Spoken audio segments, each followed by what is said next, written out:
Hello दोस्तों, आपका स्वागत है हमारी कहानियों की दुनिया में। यह कहानी है 3 बहू की पहली रसोई की कहानी। गांव के उस बड़े से आंगन में आज कुछ अलग ही चहल पहल थी। पीपल के पेड़ पर झूले झूले रहे थे, चौखट पर रंगोली बनी थी और आंगन में हल्की हल्की हल्दी और चंदन की खुशबू तैर रही थी। यह दिन खास था। उस घर की तीनों बहुओं की पहली रसोई थी। घर के बड़े बुजुर्ग, देवर, ननद, बच्चे सब इंतजार कर रहे थे कि बहुओं की रसोई में जाएं और पहली बार अपने हाथों से कुछ बनाएं।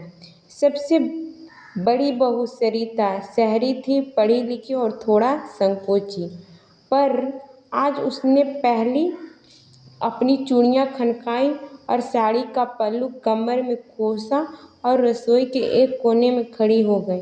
मझली बहू गुड़िया गांव की थी, पर उसकी मुस्कान में एक अलग थी अपनापन।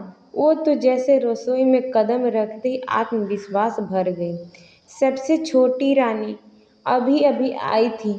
वह थोड़ी घबराई हुई थी, हाथ कांप रहे थे, मगर आंखों में सेवा का उजाला था।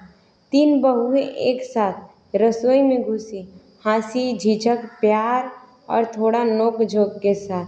सरिता ने गैस जलाई और बोली, मैं खीर बनाऊंगी। माजली बोली कि बहुत पसंद है। गुड़िया ने मुस्कुराते हुए कहा, मैं आलू का चोखा बनाऊंगी, देवर जी के हर बार मांगते थे। रानी थोड़ी सहमति हुई, बोली, मैं रोटी बना दूं, बड़े देवर आपसे झांक रहे थे। दादी जी ने आंगन से आवाज लगाई, देखो बहुएं क्या क्या बना रही हैं, आज पूरा घर खुशबू से भर जाएगा।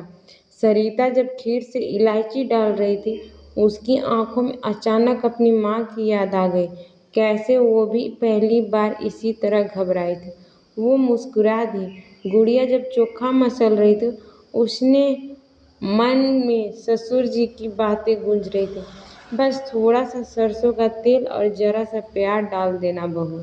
रानी जब पहली रोटी बेलने बैठी, उसकी अंगुलियां कांप रही थी, मगर फिर सरिता आकर उसका हाथ थामा। धीरे धीरे कर पहली बार यादगार बनाना है। रसोई के तवे की आवाज़ खनकते, बर्तनों की टन-टन और तीनों बहुओं की हंसी, जैसे रसोई की नई एक छोटी सी दुनिया बस गई थी वहाँ। थोड़ी देर जब थालियाँ लगने लगी, तो पूरे घर का माहौल जैसे रसोई की खुशबू भर गया हो। सासू माँ ने खीर का एक कोर लिया और आंखें बंद करके बोली, बिल्कुल वैसे ही जैसे अपनी माँ के हाथ से खाती थी। ससुर जी ने चोखा खाते ही कहा, वाह गुड़िया, आज तो गांव की याद दिला दी। और जब दादी ने रानी की रोटी खाई, तो धीरे से बोले, पहली रोटी में जो डर होता ना बहू, वही सबसे ज़्यादा स्वाद देता है। रात को जब सो चुके थे, तीनों बहुएं रसोई में बैठी जूठे बर्तन समेटती रही और हंसती बतियाती रही। सरिता ने कहा, आज लग रहा है जैसे सच में इस घर की बहू बन गई हूँ। गुड़िया बोली, रसोई तो दिलों के जोड़ देती है। और रानी ने बस धीरे से कहा, आप दोनों साथ हैं तो डर अब नहीं लगता।